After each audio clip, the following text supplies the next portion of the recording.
Olá, sejam todos bem-vindos. Aqui é a TV Cresce, canal 8 do Cresce de Brasília, Distrito Federal, onde nós estamos criando conteúdo e informações que sejam importantes para os nossos amigos corretores de imóveis e para a sociedade de modo geral. Se você gostar das nossas atividades, do nosso conteúdo, curta as nossas páginas, dê as suas opiniões. Nós ficaremos muito felizes em trocar as informações com todos vocês.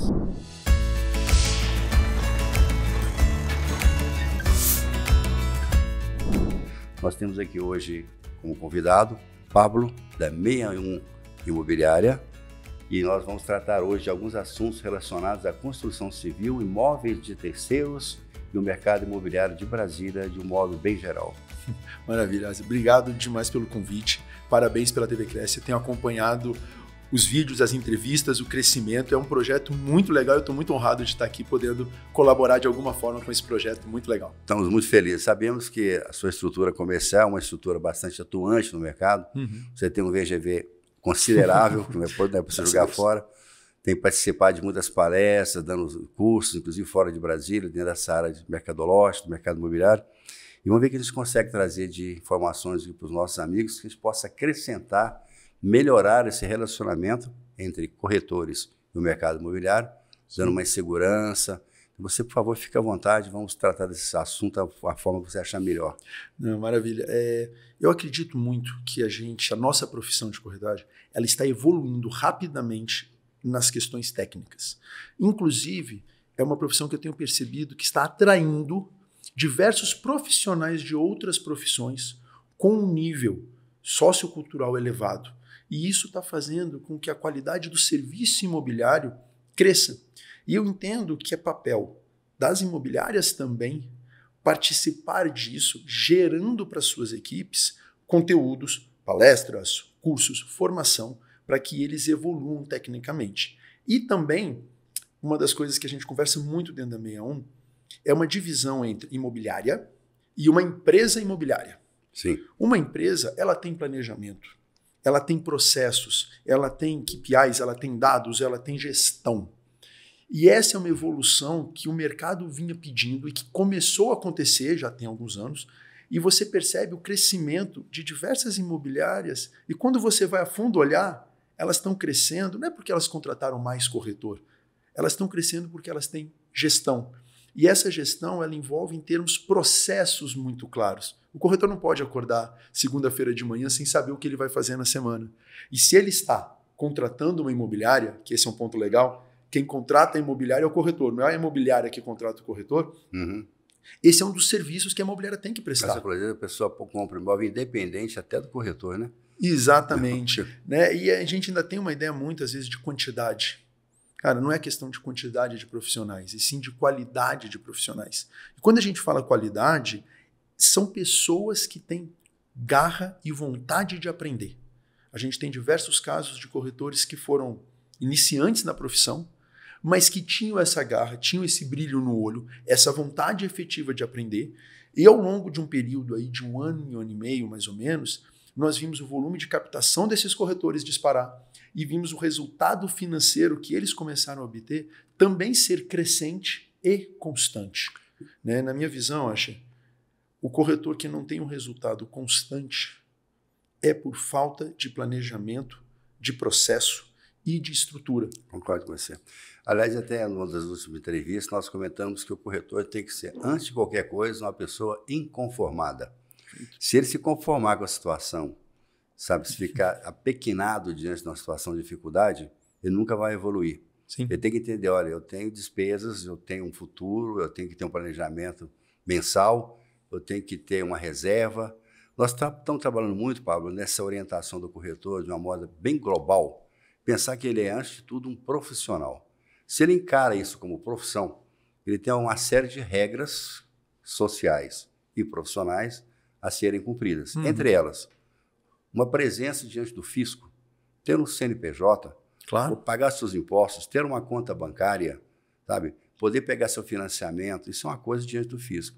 E ter a sua inscrição junto ao conselho, porque sem isso ele não é um profissional. Se ele quiser juntar essas duas coisas depois, a atividade dele como CNPJ, junto à atividade, ou seja, criar uma imobiliária, Perfeito. Seja bem-vindo. Não é que isso seja uma obrigação natural, mas é o recomendável.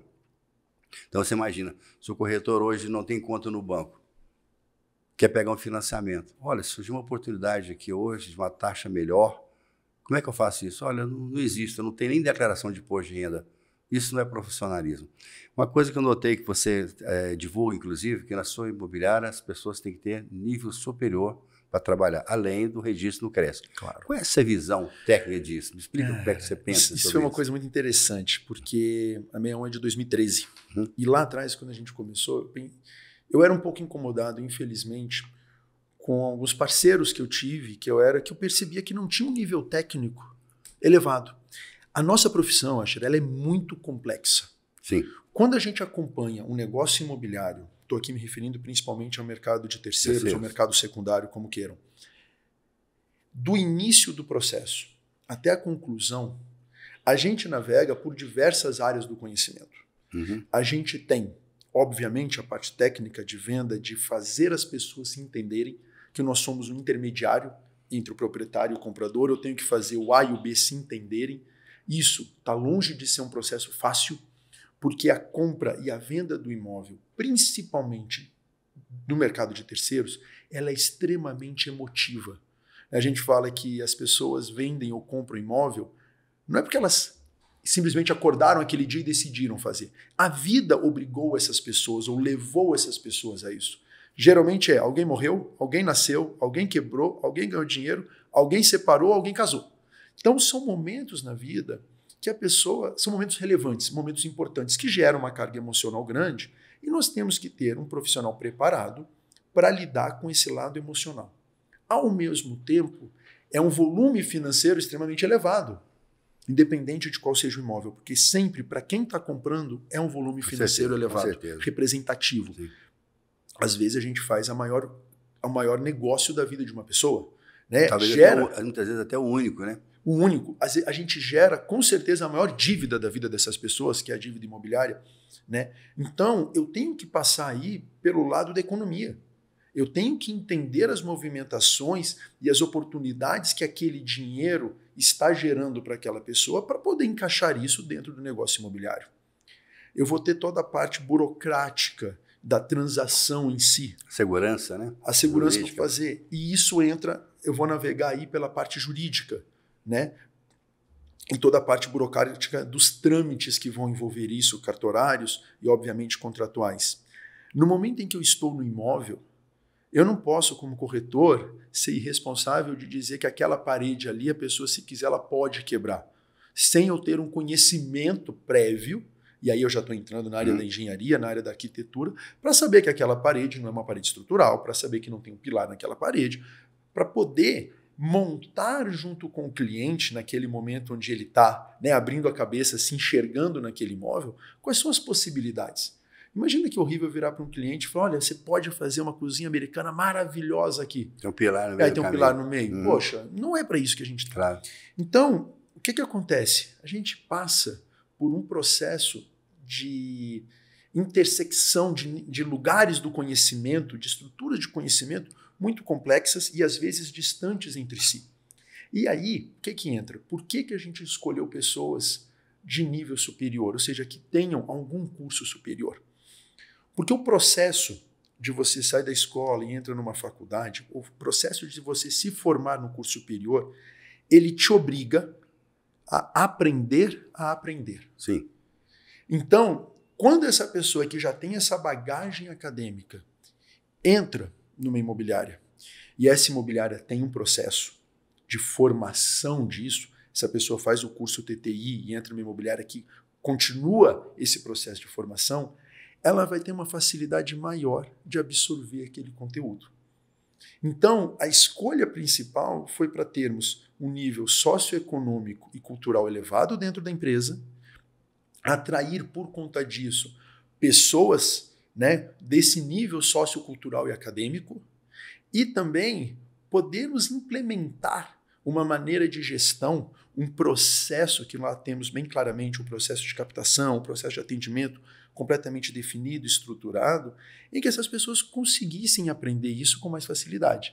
Então, foi uma estratégia muito bem sucedida, essa de atrair pessoas de nível superior, porque quanto mais pessoas de nível superior eu tenho na empresa, mais pessoas desse mesmo nível eu atraio. Bacana. Então, foi uma estratégia bem interessante para justamente isso. É uma profissão complexa.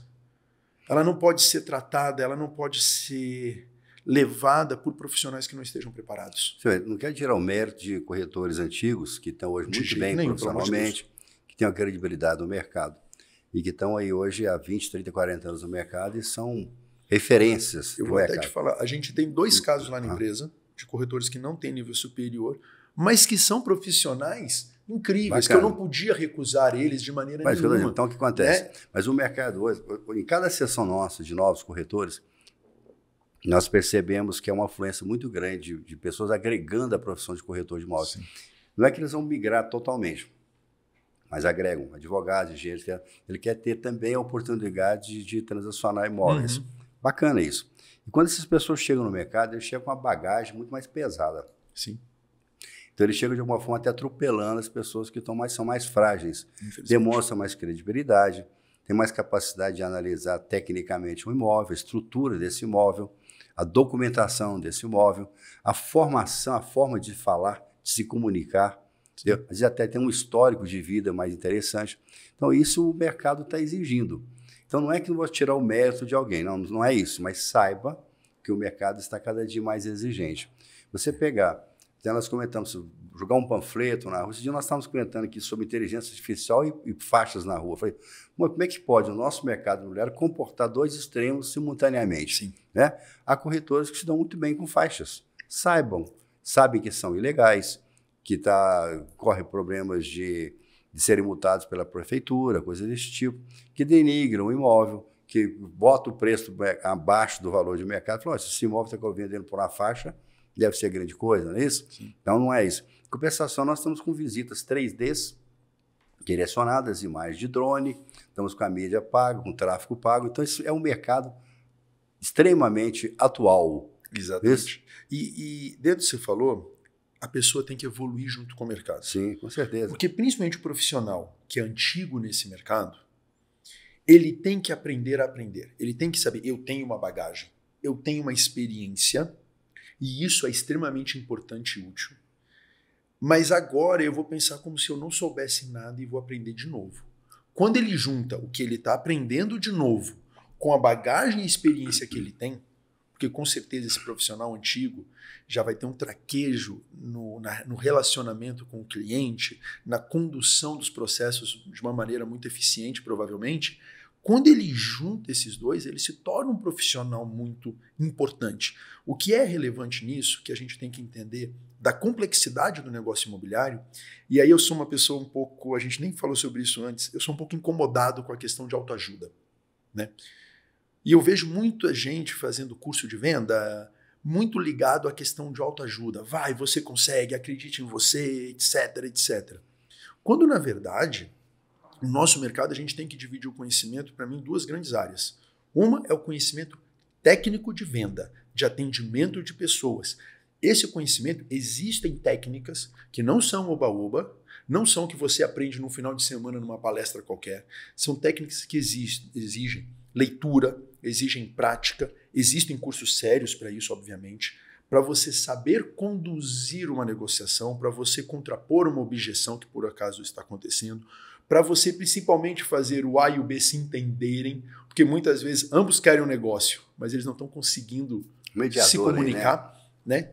Então esse universo ele é muito importante, é relevante demais que a gente se forme e se prepare nisso. E o outro aspecto é toda a parte burocrática e técnica, que eu tenho que dominar, e ela vai desde o conhecimento mercadológico, preço, movimentação de mercado. Então a gente falou um pouco mais cedo. É fundamental o conhecimento de estatística, por exemplo. Sim. Como é que eu vou ver, como é que eu vou falar para um cliente, a média de preço nessa região é tanto. Peraí, essa média ela é representativa? Qual é o desvio padrão que está metido? eu posso fazer essa informação ela está correta? Uma segunda pergunta pode derrubar o corretor por uma informação frágil. Exatamente. Então, essa formação, ela é uma formação longa, ela é complexa. E o que você falou muito bem, a nossa profissão tem atraído pessoas de outras profissões. Eu tenho esse caso muito forte lá na empresa, de alguns exemplos que têm um VGV considerável. Estou falando de profissionais que comercializam acima de 20 milhões ano, em média. E não esse ano, estou falando já 3 a 4 anos, que vieram de outras áreas. A gente tem caso de ex-empresários, a gente tem caso de ex-bancários, que abraçaram a profissão de corretor como a sua nova profissão. Não é um bico, não é um extra, não, é a profissão que eles vieram. E o resultado está sendo fantástico, porque são pessoas que já têm um nível de preparo muito elevado, um traquejo social muito grande.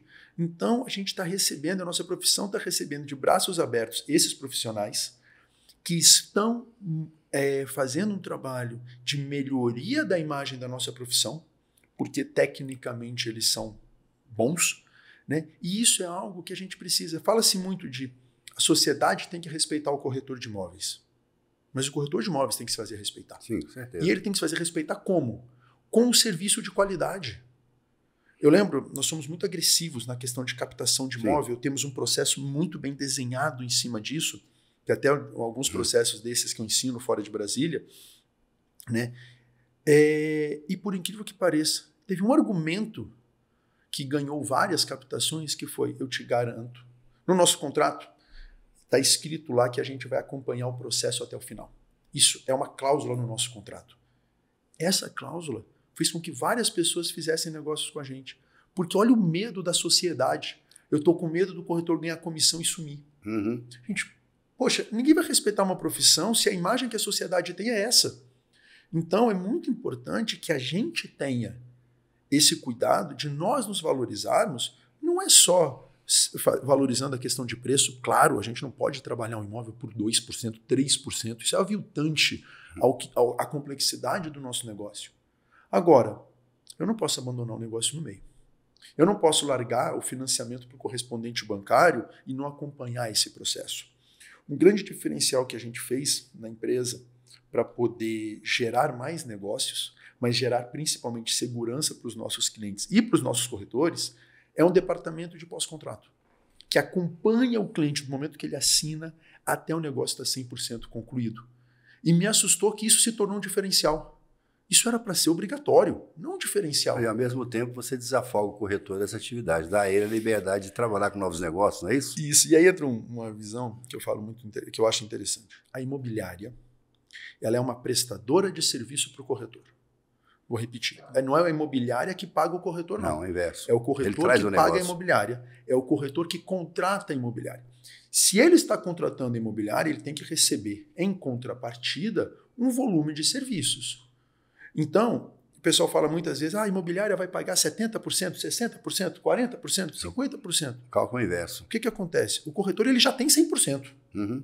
Ele é um autônomo. Sim. Se ele entra numa empresa e está optando por pagar a essa empresa 10% da comissão dele, 20%, 30%, 40%, 50%, 54% da comissão dele, que é um valor elevado, ele está fazendo isso por alguma razão.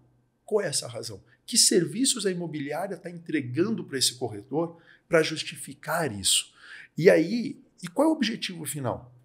Que esse corretor, dentro dessa estrutura, gere um faturamento e uma qualidade de vida melhor para ele e para a família. Até a velocidade de vendas se altera completamente. A velocidade de vendas, o volume de imóveis que ele consegue ter no estoque individual dele, porque ele tem auxílio, né? A geração de leads.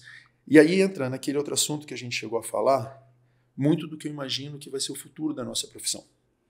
Porque a nossa profissão, ela está cada vez mais complexa. Você falou de inteligência artificial, né? Já tem muita gente usando o chat GPT para fazer anúncio, né? Os chatbots estão evoluindo absurdamente. Quando a gente olha a volume de oferta de softwares que nós temos, o volume de opções de mídia para nós divulgarmos o imóvel e a complexidade dessas coisas, o volume de softwares de gerenciar imóvel pós, de softwares de pré-atendimento, MQL, toda essa estrutura de gestão de uma imobiliária, ela está ficando cada vez mais complexa. E se ela está ficando cada vez mais complexa, ela está ficando cada vez mais cara. Sim. Então eu vejo claramente que a gente vai ter no futuro, estou falando aí, acredito no longo prazo, de 10 a 15 anos, não só em Brasília, tá? Mas no Brasil. Nossa, tô achando que esse tempo vai ser bem menor do que esse. Pode ser. Está indo muito rápido essa evolução. A evolução está indo. Nós vamos ter algumas imobiliárias muito grandes, com uma gestão incrível. Por fusão, por corporação, de alguma forma. Né? De alguma forma vão se encaixar, imobiliárias independentes muito grandes. Nós teremos profissionais autônomos extremamente especializados e capacitados num atendimento de um nicho de mercado com muita eficiência. E entre esses profissionais e as imobiliárias grandes... Quase que um vácuo, né? Mas... Esse vácuo vai ser preenchido por redes imobiliárias e por franquias imobiliárias. Porque a imobiliária pequena, ela não vai ter, e o corretor autônomo que não seja tão nichado e especializado, eles vão ter dificuldade de acompanhar o investimento necessário. Eles vão ter dificuldade de gerenciar todo o processo que está cada vez mais complexo. Então, com isso, acredito que essas empresas vão se juntar em redes ou vão se juntar a franquias imobiliárias que tendem a crescer muito. Então, acredito que nós teremos 3 grandes players no nosso mercado no futuro, falando aqui da comercialização. Imobiliárias independentes, grandes, produzindo um VGV altíssimo, com market share extremamente elevado. Corretores autônomos extremamente competentes e especializados em micronichos de mercado, com resultado muito bom. E redes imobiliárias e franquias imobiliárias que vão abarcar dentro delas esses profissionais autônomos, talvez não tão especializados, e as imobiliárias menores, para que junto tenham capacidade de investimento. Então essa é a minha fotografia, o meu chute, vamos dizer assim, para o futuro. Faz sentido. Essa rede seria um compartilhamento de imóveis, né? Uma coparticipação? Sim. Já seria uma parceria já pré-definida, alguma coisa, de um facilitador de negócios. Uma tendência natural se faça isso. Mas principalmente essas redes, essas franquias, elas vão investir em tecnologia. Você fazer um site hoje eficiente, com toda a parte técnica necessária, com SEO, com as tags todas necessárias para você ter o acompanhamento das mídias digitais, é caríssimo. Então, o que muitas vezes as redes e as franquias fazem? Elas já têm essa estrutura. Então, você aderindo por um custo baixo, você já ganha essa estrutura. É justamente esse serviço que você acabou de comentar agora, Sim. que a estrutura tem que oferecer para poder captar, aí no caso, captar o corretor como parceiro. Porque ele vem junto com a sua clientela, ele vem junto com o seu material, com a sua carteira de imóveis e tudo. Essa é uma ideia. Viu, Pablo? Você vê, o mercado hoje, a gente não vê como retroagir, mas o mercado é muito dinâmico. A capacitação do corretor hoje é exigida de uma forma acadêmica, técnica. Não adianta não existe mais eu acho, eu penso, talvez seja, ouvi falar, isso acabou, esquece. Quando um cliente chega para você hoje, ele já pesquisou o mercado, ele tem ideia de preço, ele tem ideia de gráficos, de evolução de mercado. Então, se você não tiver um corretor hábil, que consiga decifrar, definir e explicar essas informações do seu cliente, ele já foi embora. Não é isso? Perfeito. É muito rápida essa informação. Então, o que acontece? O mercado hoje ele não admite que você chegue como vou tentar ser corretor. Vou ver se esse mercado é bom. Eu ouvi falar que ele é bom. Não, esquece. Se você quiser encarar isso, encare como profissional. Estude, entenda o mercado, sabe? Conheça de engenharia, conheça de arquitetura, de direitos, conheça de direito de família, sabe? De holding familiar. Tudo isso faz parte hoje do mercado. Você tem que hoje levar negócios, levar segurança e credibilidade.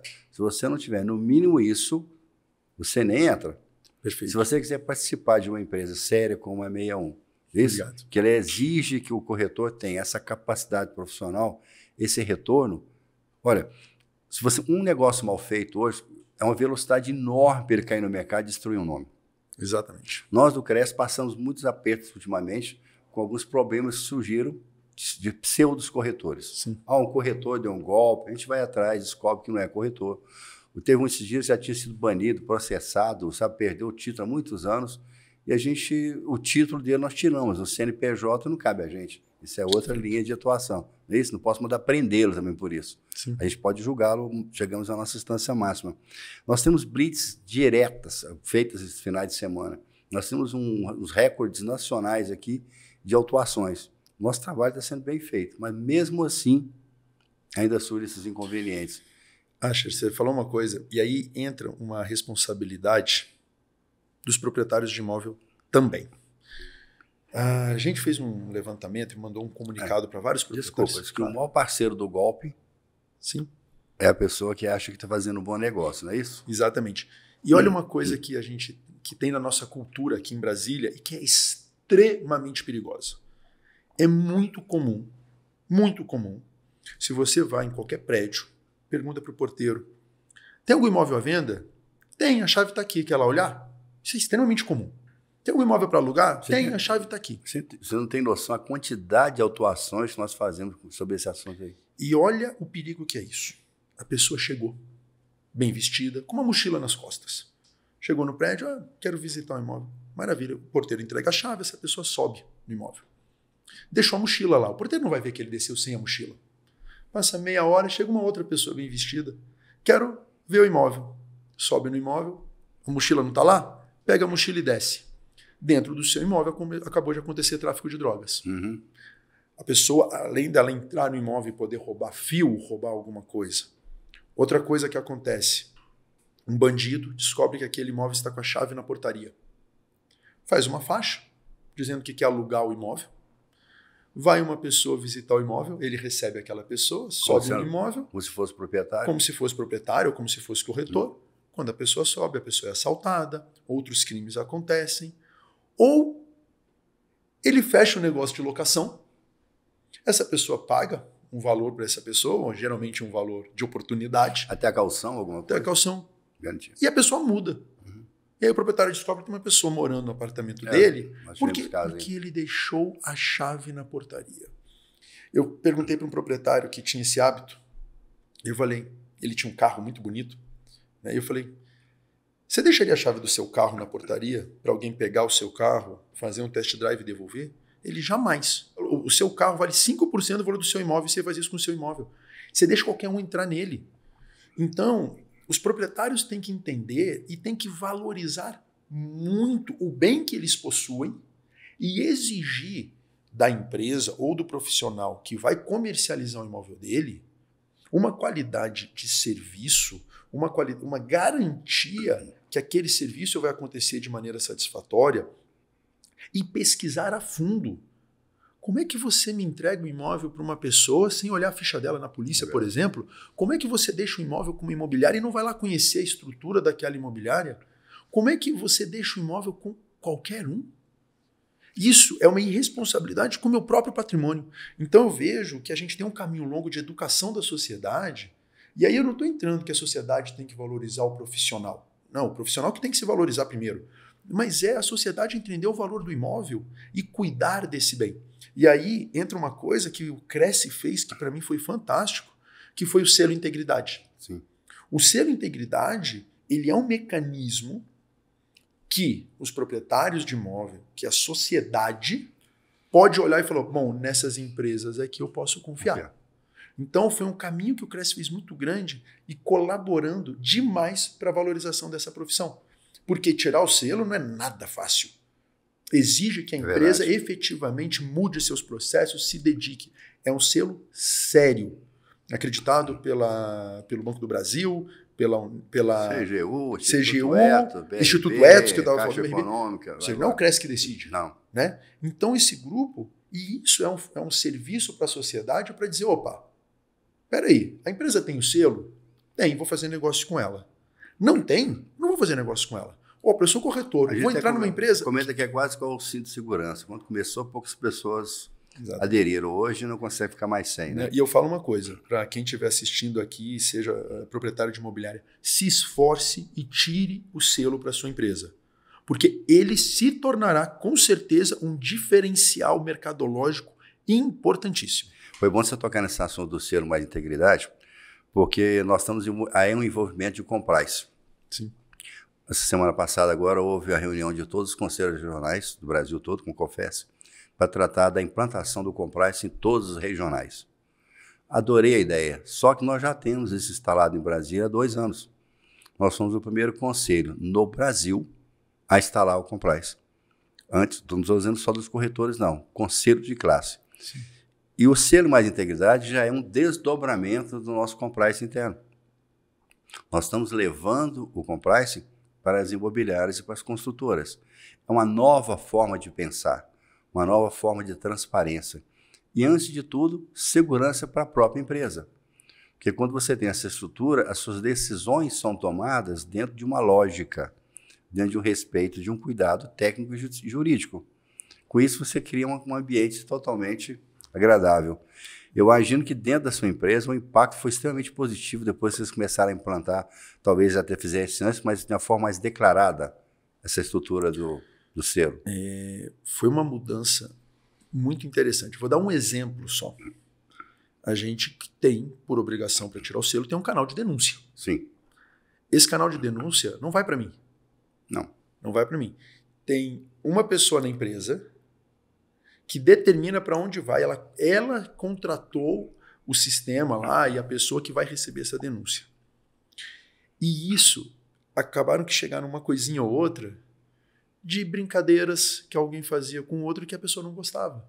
Ou seja, a pessoa estava incomodada internamente com algo e ela não tinha como se expressar daquilo, como reclamar daquilo. Através desse canal, essa pessoa pôde. E isso melhorou o ambiente da empresa. Então, é de uma coisa simples. O canal de denúncia, eu acho que era obrigação de todas as empresas terem. Nós somos estruturas que temos diversos seres humanos dentro delas e que a gente é responsável pela gestão desses relacionamentos. Nós estamos aqui no Autarquia Federal, o CRES é uma autarquia federal, até importante que as pessoas entendam que não é um sindicato, não é uma associação. O nosso objetivo é fiscalizar.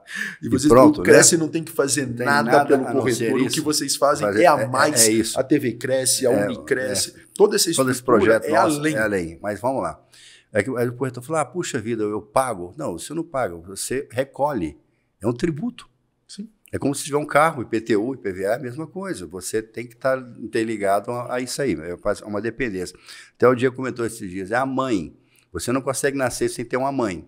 Sim. E o Cresce é a mãe da profissão de corretor de imóveis. Ela nasceu primeiro. Depois vem o corretor. Primeiro você tem essa estrutura. E é optativo, ninguém está obrigando ninguém. Escuta, é uma opção sua. Né? Existem regras que você vai cumprir ou não. Não está contente, fazer o quê? Né? Então, quer dizer, como nós somos nessa autarquia federal, uma das primeiras decisões que nós tomamos quando nós assumimos a diretoria aqui do Cresce foi de transferir o canal de denúncia interno para o Fala BR. Então a pessoa liga institucionalmente para a presidência da República e vai uma perna para a Controladoria Geral e a outra vem para cá. Em 15 dias nós somos obrigados a dar um parecer sobre essa denúncia. Somos obrigados. Sim. O que acontece com isso? Acabou o paternalismo, o amigo, o conhecido. Graças a Deus. O processo não existe, ele é democrático. Então a pessoa faz a denúncia, ele recebe uma senha, um código, e ele acompanha o processo todo. Automaticamente o sistema vai respondendo a essa pessoa e ela vai acompanhando. Com isso acabou a amizade, entre aspas. Caiu aqui, vai continuar. E esse processo vai ter sequência ou não. Se é uma coisa infundada, coisa e tal, a gente, né, lógico que não vai ter, né, o parecer. Então tem uma estrutura jurídica que cuida disso. Junto a esses processos que são muito caros de julgamento, nós estamos criando aqui também a junta de conciliação, para tentar apagar esse incêndio, chegar a algum acordo, alguma coisa, antes que eles transformem num processo efetivo. Isso tem criado uma tranquilidade muito grande no relacionamento entre corretores e as pessoas físicas e a sociedade, de modo geral. Nos dá muita paz, ficamos felizes com isso. Sim, e o selo Integridade, é muito interessante estar colocando isso, porque ele parece um filho desse processo. Sim. No nosso cosmos, ali, nosso microcosmos ali, a gente percebe esses efeitos. E acontecendo já fatos, o selo está na sala de reunião principal, de clientes se sentirem mais seguros, mais tranquilos, porque tinha o selo.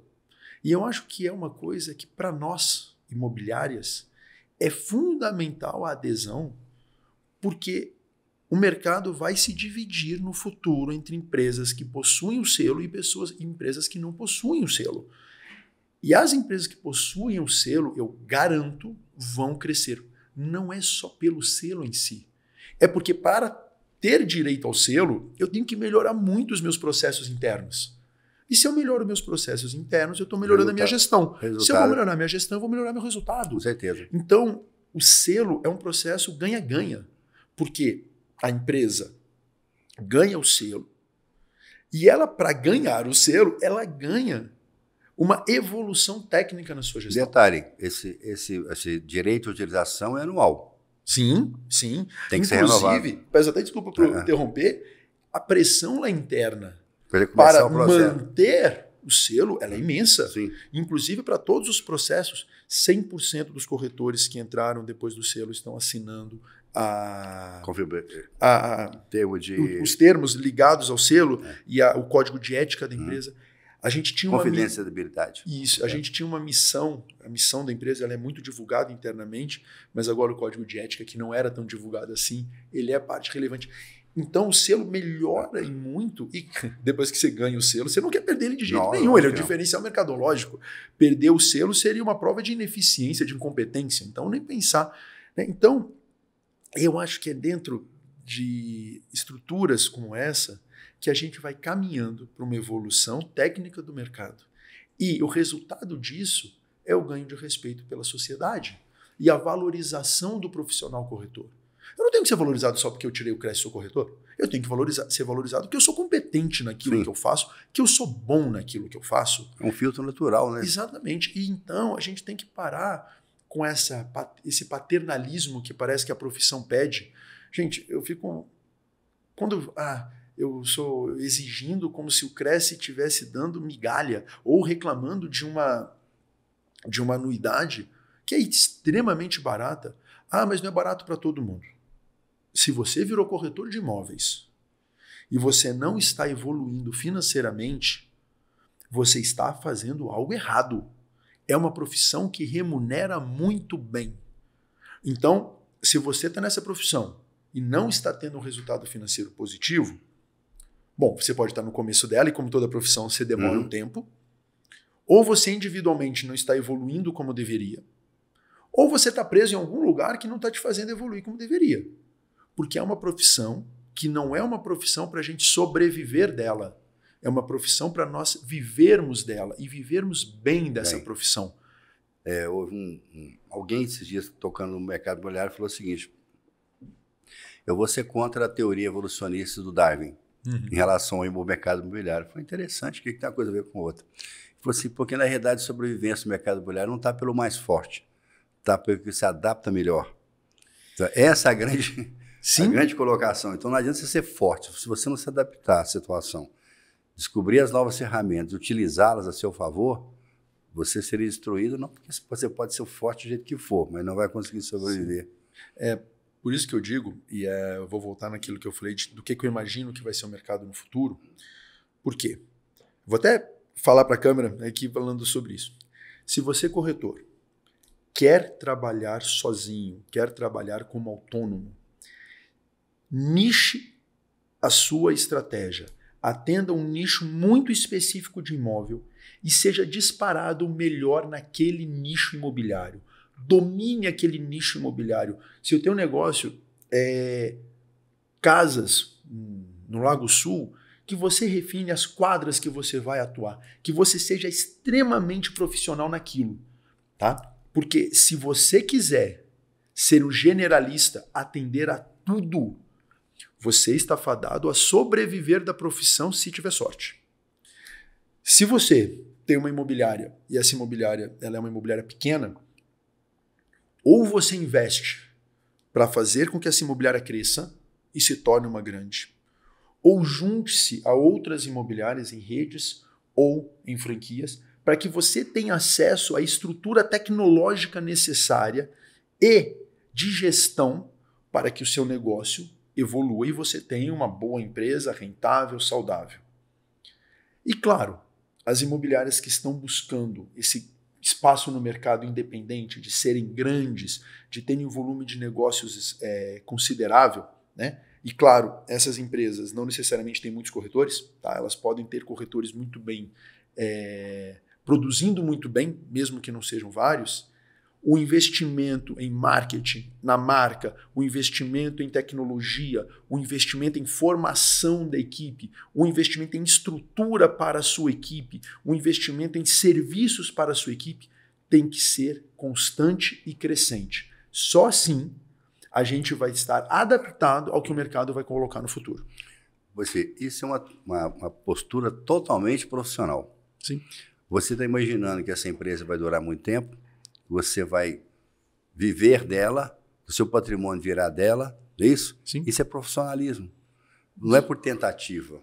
Então, quando você entra numa estrutura comercial, você tem que pensar em todos os prós, os contras, ver se você está preparado para aquilo, se você leva jeito para aquele negócio, se você tem capital suficiente financeiro para bancar aquela estrutura. Eu trabalho muito com viabilidade mercadológica. Então, às vezes você fala, é interessante abrir um negócio sobre alguma coisa, que, sei lá, um ramo, padaria, supermercado, alguma coisa. E às vezes quando a gente faz os cálculos de investimento, você fala, meu amigo, abre imobiliário, isso é muito mais barato. O seu retorno é muito mais rápido, o investimento não chega a nem 1% disso aí, e você vai ter uma equipe melhor, mais qualificada, trabalhar com capital 100% de terceiros, que é o capital todo de terceiros. Você vai ganhar daqui para lá ou de lá para cá, vai passar por você. É uma profissão maravilhosa. Ela é uma profissão maravilhosa. Adoro essa profissão de corretor de imóveis. Adoro essa profissão. Mas, Asher, eu acredito que a gente vai estar entrando num cenário de custos crescentes. O custo de geração de cliente está crescendo. O custo de gestão do processo ele está crescendo. Por quê? Justamente nós atraímos o quê? Profissionais melhores para o mercado. Esses profissionais estão elevando o nível do serviço. Quem eleva o nível do serviço está recebendo mais cliente, naturalmente, está conseguindo fazer mais negócios. E aí a gente está gerando uma competição extremamente produtiva. Eu sou muito a favor da competição saudável. Sim. Eu acho que é muito interessante esse processo. E eu te pergunto uma coisa. Em Goiânia, nossa cidade vizinha, nossos irmãos goianos aqui, são, se eu não me engano, 1,5 milhão de habitantes. E você tem lá 3 imobiliárias com um VGV anual superior a 1 bilhão. Em Brasília você não tem nenhuma. Me arrisco a dizer que você não tem nenhuma que vende 400 milhões ano. Sendo que nós temos 3 milhões de habitantes, 3 milhões e meio. E o metro quadrado lá bem abaixo do nosso, hein? Isso. Inclusive, isso até gerou uma discussão numa mesa que eu estava outro dia. O metro quadrado lá é menor que o nosso. Só que ele era bem menor. Sim. Não é mais tão menor. O metro quadrado de Brasília, ele está estagnado. Ele não evoluiu como o resto do metro quadrado no Brasil. Em Brasília, nós temos agora um lançamento na Asa Sul, que passa de 20 mil metros quadrados. Isso. Os imóveis prontos. Olha, 500. Exatamente. Os imóveis prontos, eles estão girando aí entre 11 a 13, 14, talvez. Os lançamentos na faixa de 14 a 16. Quando em Balneário Camboriú, ou para não ir longe, em Itapema, você tem imóvel de 30 a 35 mil. Quase que qualquer imóvel na região principal de São Paulo passa de 30 mil reais o metro quadrado.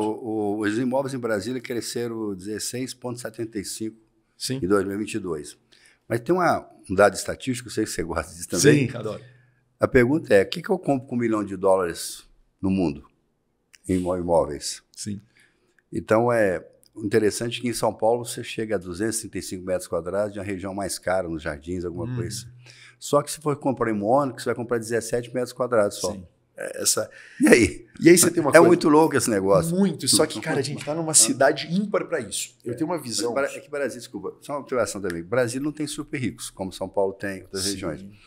A nossa análise de metro quadrado aqui, de imóveis super caros também, nós não temos. Sim. Nós temos uma dependência mais de salário do que de produção industrial em Brasília. Com certeza. Né? Então, você tem esses nichos muito bem definidos. Sim. Na hora eu comentando aqui com o pessoal da Vilera, quando vou lançar um imóvel novo no mercado, essa análise tem que ser muito bem feita para saber realmente a tendência daquela região, a carência do mercado. Nós temos uma carência de pelo menos 30 mil imóveis novos em Brasília por ano, só com crescimento natural da cidade, fora os que vêm de fora ainda. Mas essas pessoas vão adquirir que padrão de imóvel? De 1 quarto, de 2, de 3, dormitórios? O Covid modificou muito esse perfil de consumidores em Brasília. Né? Deslocou uma coisa para outra. Então você vê que a gente tem Está no período de ajuste ainda e o corretor tem que estar muito ligado nisso, viu? Tem. Agora, eu falo uma coisa. Ser corretor, proprietário de imobiliário em Brasília, é um privilégio gigantesco. Vou te contar por quê. Todas as cidades têm um dinamismo urbano muito grande. Então, por exemplo, em Belo Horizonte, Lourdes já foi o melhor bairro. Agora está sendo, se eu não me engano, Nova Lima. Nova Lima, sim. Né? Em São Paulo, Morumbi já foi o melhor bairro. O Itaim, e agora isso está sempre evoluindo. As cidades têm dinamismos. Poucas cidades têm um dinamismo menor, como, por exemplo, no Rio de Janeiro, Ipanema, Leblon é o melhor bairro e vai ser o melhor bairro e vai continuar sendo o melhor bairro. Por quê? Porque ninguém vai tirar o mar dali, nem as montanhas. Brasília, apesar do céu e do lago, a gente não tem mar. Só que nós temos o Congresso. O Congresso é o nosso mar. Ele dita o urbanismo da nossa cidade. E a região ao entorno do Congresso ela é totalmente tombada. A gente não pode derrubar uma casa na 700 e fazer um prédio. Uhum. Então, Brasília é uma das poucas cidades que o centro é valorizado, que o centro é seguro. Então, o metro quadrado, Asa Sul, Asa Norte, Lago Sul, Lago Norte, claro, Sudeste e Noroeste, o plano piloto, as regiões próximas, que estão em torno do Congresso, são regiões que estão limitadas ao crescimento, porque você não consegue fazer muito mais unidades aqui, por conta do tombamento, que é fundamental para o nosso mercado. Só que a região com melhor estrutura, a região com mais segurança, ou seja, é a região que todo mundo quer vir. Então, é uma região com oferta limitada e com demanda crescente. O que vai acontecer com o preço dessa região? Pois é, uma das conversas que eu tive com o Arueira, né, Sim. da ADM, foi justamente sobre isso. Esse projeto de preservação do patrimônio em Brasília, que está em fase final, para definir algumas áreas, que nós temos um projeto da inauguração da cidade, isso não passou até hoje para uma nova formatação. Mas está havendo um crescimento interessante na cidade. A região do Jockey está ali, essa região que está atrás da Rua do Ferroviário, vai ser uma região de poder muito grande. Está todo mundo de olho, né? Então você tem ali do Grande Colorado também, você tem alguma coisa por ali, uma cidade orbitar. Então o mercado está pujante. Está pujante, só que o interessante disso é o seguinte, esse crescimento. Entender o preço do metro quadrado em Brasília, de certo modo, é simples. Você pega o preço do metro quadrado no centro da cidade. À medida que você se afasta, ele diminui. Seja para um lado ou seja para o outro. Sim. O preço de metro quadrado você não tem uma zona específica assim. Não. Você tem a região ali da DF 140, né? Que também é uma região que está crescendo bastante. Só que o preço lá é sempre menor que o do Lago Sul. O preço da DF 140 daqueles condomínios nunca vai passar o preço do Lago Sul. Mas você que está no móvel de terceiro, você não percebe que o Lago Sul também está vendo, não vou dizer decadência não, mas existe alguma região com má manutenção, famílias que não conseguem segurar o patrimônio, segunda, terceira geração também, que está deixando cair a qualidade, de alguma forma puxar o preço para baixo? Não estou vendo puxar o preço para baixo, ao contrário. O preço, inclusive, subiu muito em 2020 e 2021 e estabilizou em 22 e continua estável em 23. Aí a pandemia criou uma bagunça nesse cenário, sim. Mas o que acontece? O Lago Sul e o Lago Norte são pequenos, quando a gente pega toda a pungência da cidade. Então, a região em Brasília, do plano piloto, ela é a região mais desejada. Ah, não, Pablo, mas a região do Jockey vai ter um prédio mais novo. Sim. Agora, se você pega, como a gente está tendo exemplo, está tendo um lançamento hoje na Asa Sul, se eu não me engano, de uma incorporadora chamada Lotus, que é uma incorporadora que está fazendo um trabalho lindo, eu não conheço eles pessoalmente, mas... Paulo Otávio lançou agora também, dia 25. Admiro muito. E lá, se eu não me engano, o prédio deles, acho que é na 12 Sul ou na 16, eu não me recordo bem. A informação que eu tive é que o metro quadrado foi lançado a 23 mil. Não tem nenhum outro prédio em Brasília a 23 mil. Onde é que está o preço do 23 mil? Na Asa Sul. Por que isso? A 500 está mais caro que o apartamento na Asa Sul, a 500 do Sudeste? Tá. Porque lá é o prédio novo, o apartamento da Asa Sul é um prédio mais antigo. Agora, traz aquele prédio da 500 para a Asa Sul, o preço dele dispara.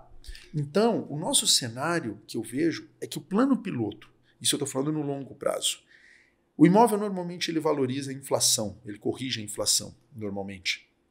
O plano piloto, depois no longo prazo, a minha visão é que ele vai descolar e vai crescer acima da inflação. Pois é, mas olha aqui, só uma análise, pelo menos as entrevistas que eu tenho feito aqui, em visões um pouco diferentes. Sim. Quero instalar na Asa Sul uma estação para carros elétricos. Okay? Uma dificuldade. Grande problema. Perfeito. E a tendência é que a gente tenhamos carros híbridos a curtíssimo prazo. Claro. Não tem estrutura e vai comportar isso. Você quer fazer uma modificação na estrutura interna de um apartamento na Asa Sul que tem as paredes antigas? Não vai conseguir. A Prez na Asa Norte você não consegue colocar blindex porque a estrutura em balanço das varandas não comporta o peso. Alguns sim. Então, existem esses limitadores por região Sim. que as construções novas estão suprindo isso. Por exemplo, você faz hoje um prédio novo e coloca todo o piso, depois coloca as paredes em drywall, estrutura leve, que pode ser modificada sem ter que alterar o piso. Bacana. Perfeito. O outro você vai mudar, vai dar um desnível de altura, acabou a pedra no comporta, você tem que trocar o piso todo. Sim. Né? Quero colocar um aquecimento no prédio, não comporta. Então, existem esses limitadores. Sim. Né? Mas o Rio também passa por isso. Tem prédios mais antigos dentro, você tem cidades históricas que passam por isso, tanto no Brasil como no mundo inteiro, nem por isso eles perderam o seu valor. Elas modificam. Elas modificam, só que Brasília, como eu digo, o cenário todo da cidade gira em torno do Congresso. Quando eu digo Congresso, é toda a estrutura governamental. Onde é que estão os bancos? Onde é que estão os principais prédios de negócio? Setor comercial sul, norte, setor bancário sul, norte, o próprio Congresso, as empresas, os hotéis. Toda essa nossa dinâmica está ao redor. Então, é a região que oferece mais segurança. Naturalmente.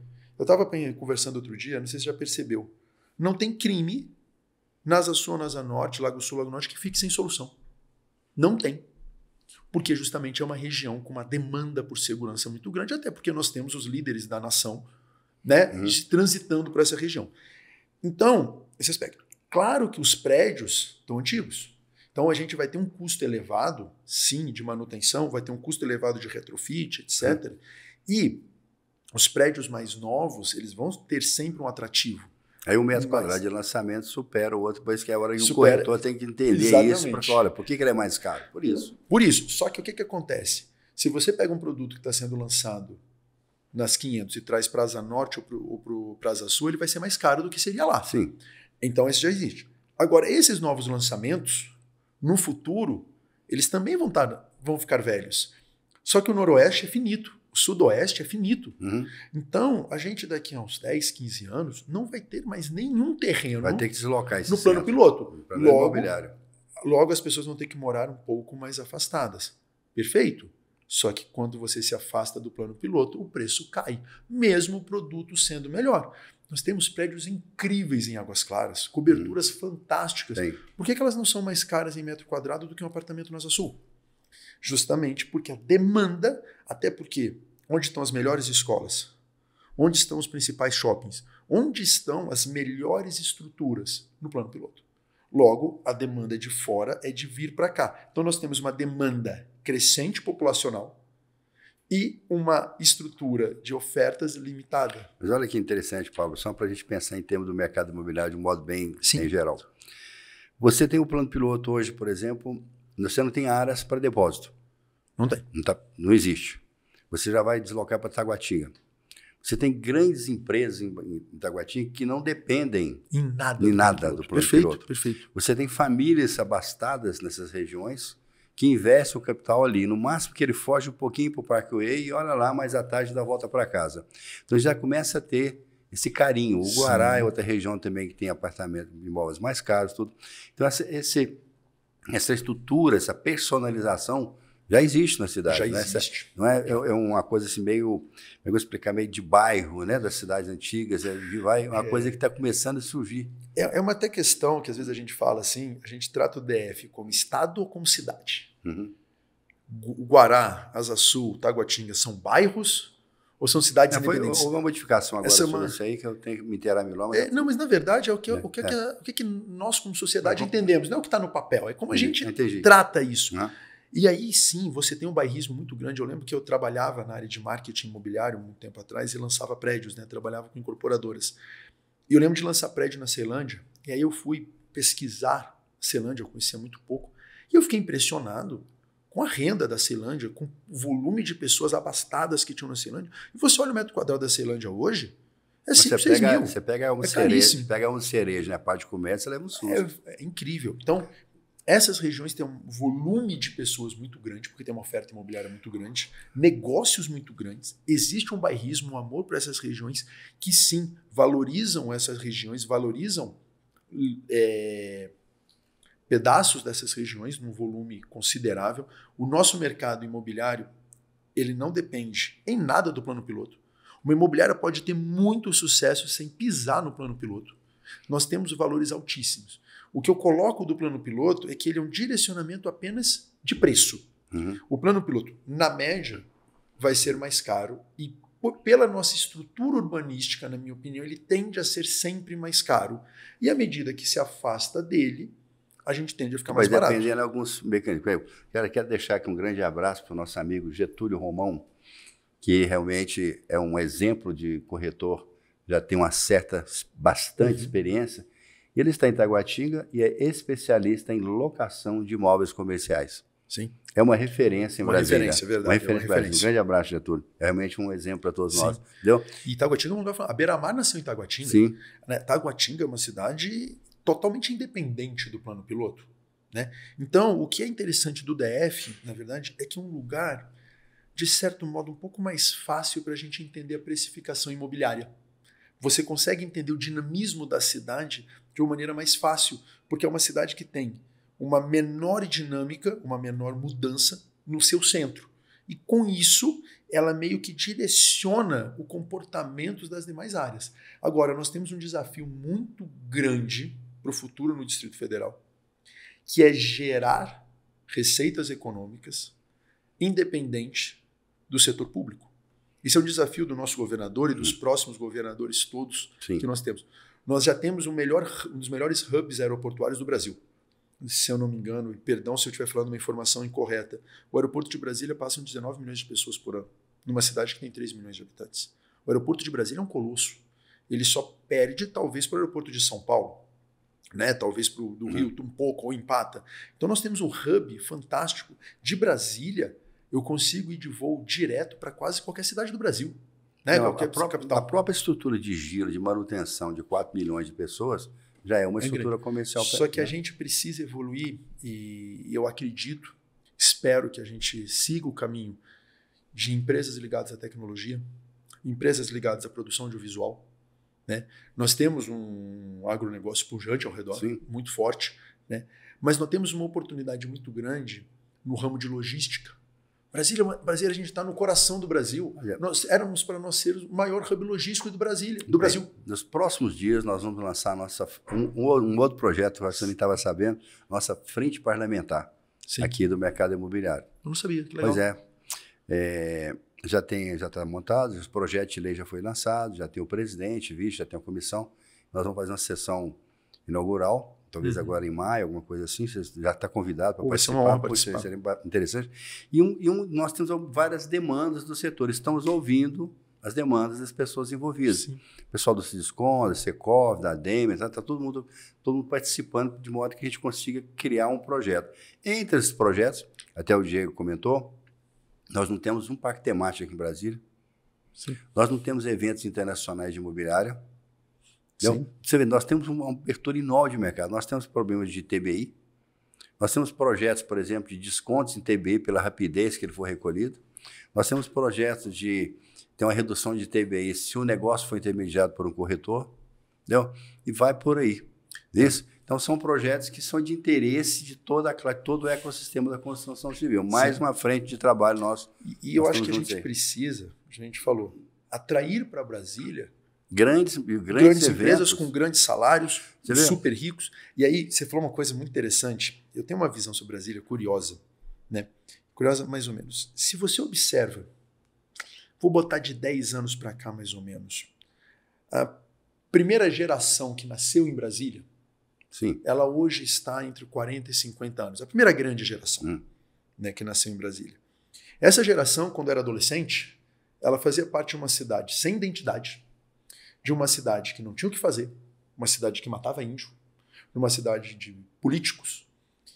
E nas férias, essas pessoas iam para onde? Para a cidade das suas famílias. Iam para o sul, iam para Minas Gerais, para o Nordeste.